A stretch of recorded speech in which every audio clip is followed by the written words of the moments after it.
before we get into the, I guess, action of the chase, I would like to very quickly introduce the caster that's going to be joining me for the rest of the day. The strategy is clear: elimination as quick as possible. Yeah, the first chase, unfortunately getting caught on edge map and took a... Oh, that is the dead hard I think I just saw at the corner of my eye. And that is... Definitely see trying a rescue from the dark here, hoping that the moon can shine a little bit longer. And they are able to at least get the unhook. Dark is going to take a very heroic trade here, but Moon now on the run for the life. Needs to make sure that he reaches something, which is going to be tricky in the Almond main building. Not the best pallets over here, but does make it away a little bit longer here towards this corner of Almond, and that's going to be the end. Unfortunately, if he's not going to have the longest run, we might not even see the main building generator finding completion here. Yeah, he needs a chase of his life right now, and that is unfortunately not going to happen. He sees that they're not resetting. They do get the pickup onto Dark, unless that was unbreakable. And right now... Oh, okay, so gets caught around the corner, Herd. If they unfortunately go down here, yeah, that's going to be really bad. And I believe another... oh, never mind opting to slug, actually, but...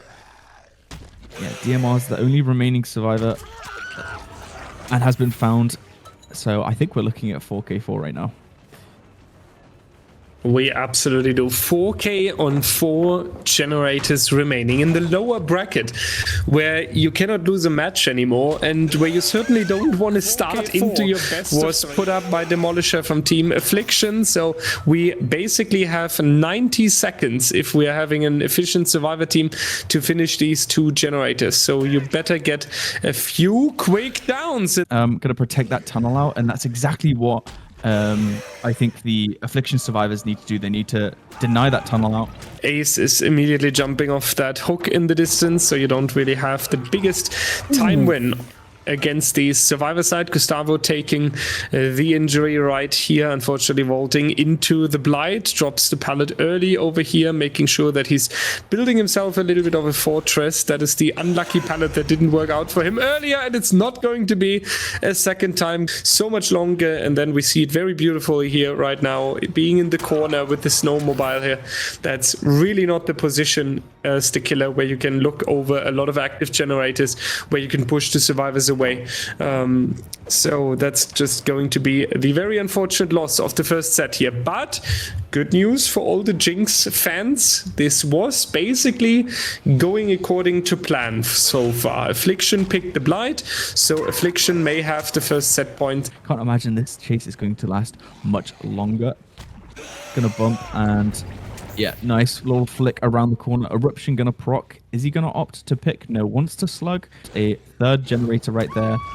Now there's gonna be wand caught out, and 4. Was that a scratch mark I just saw on that tree? I think so.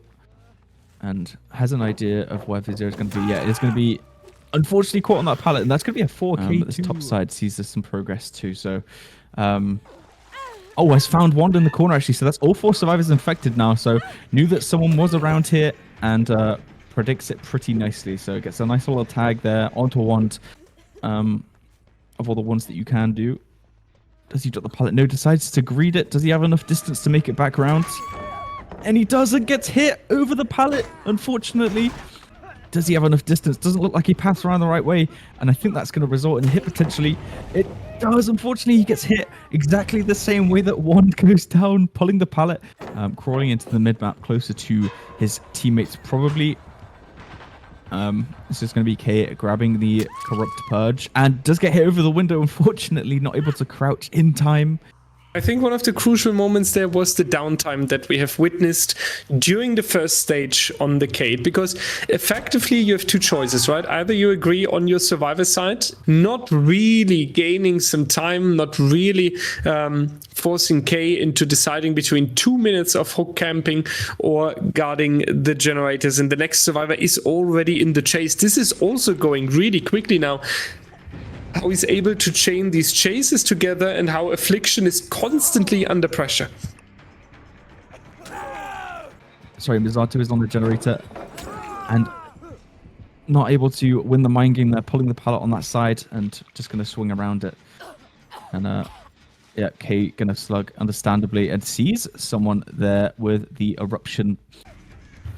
Yeah, that is crazy. 4K3, I don't want to say it's not allowed to happen, but basically it's not allowed to happen. Yeah, I feel like he's not overcommitting. He knows what chases he can take, and it's fine. He's settling for the infections. Like you say, applying those Thanatophobia stacks, and is also kicking gens to get his eruption. Is he going to commit? Looks like he might just have the lithe. And looks like Demolisher is found K. Actually, K going to be in chase. Now around the shack being found. Nice little double vault. Does still have shack pallets up. And does make the window vault. So playing this shack tile really nicely. And yeah, Demolisher doesn't look like he's interested in committing. So you really don't have the time to go into this chase endlessly. K drops the pallet early to also make sure that the distance is the longest as possible from our killer. Demolisher striking again, trying now to get the pressure onto the survivors' point. So it's a 1-1 tiebreaker. Or are we just moving into the next set? But it is still going to be Affliction up with a 1-0. Your team needs it, the fans of Jinx needs it, your home country needs it, your culture needs it, and the entire generation relies on it. And there we go. That is going to be Jinx taking the set point before we are going into the Oni. One thing, though, that is really impressive here for the side of Jinx is how long they are still standing here. We have been on the edge to a 4K so many times now, and they are still making recovery after recovery. The generators are being progressed in the meanwhile, so we might even see the generator number 4, maybe even number 5 coming out here. And that is really something that is going to reveal a quality here that might make the ultimate comeback for them. Saying to Demolisher, look, we're going to do this gen in your face. We don't care that the survivor's on the hook. It's all about the mind games and the mentality right now. The result's been decided, so it's just waiting to see how this lasting performance is before we get into that exciting tiebreaker. Starting to struggle to yap here, but ultimately the game is going to come to a close now with 2 survivors remaining in the trial. Potentially not familiar where the best resources at the beginning of the match. So if Jinx is really gaining the confidence here and also realizing, hey, we can do pretty well when we're in a bad spot, and they actually get generator number 5. That is a huge applause here for Team Jinx. Very, very well done. Dark going down. They're even going for the save. Zach, they are fighting for the Nobel Prize here. I mean, with it being a new map, and we see a lot of new strategies too. Is Kay going to get that cleanse off? She is. Oh, he is? Sorry. Oh, nice little mind game at the window. They're actually going to take power hit through there. Dark's going to leave, and yeah, I think it's going to spell the end for K. Waving at the window, and that's going to be... oh, nice patience there from Moon. Reading that Demolisher wasn't going to send it through the pallet. And very, very close there. Vacuuming it into the pallet. Chase going to continue on to Moon. About half of the power left. We see, I believe that's Crutch and Splintered Hull. Splintered Hull... generates more blood orbs onto these survivors. So a little bit of downtime on the killer side. The survivors use that time to make it a little bit away into the shack here, being a little bit safe. Trying to be cheeky here after using the flashlight. He does expect someone to go into the basement. A little bit of a time waste game being played. Not quite enough time passed, so there is going to be no down, which is going to be crucial to buy time for the survivors. And lands a stun, that's going to be huge, and blind. So really good chase coming in from Dark. A bit unfortunate that wasn't able to get the down at Shack, but we see this double I'm not quite sure how that didn't hit, I'll be honest, but playing this double pallet sets up one of the newer tiles that was introduced as part of this map. Oh, on the top side, so Demolisher feeling really good about that, finding the next survivor as well, while Moon is still on the hook as well. So now it's going to... well, it's having the chance a little bit to make a turn here. The survivors are busy with resetting and unhooking each other. And if you now get a couple of quick downs, which seems to be denied here by Mathis, then it has the chance and the potential for the killer to be the comeback here. But Jinx is doing a very wonderful counterplay to that. Yeah, he's still slamming at Mathis' feet. I don't know how some of these aren't connecting, but he does eventually get it to their advantage. And Dark gonna land a nice little pallet storm on the edge of the map. So,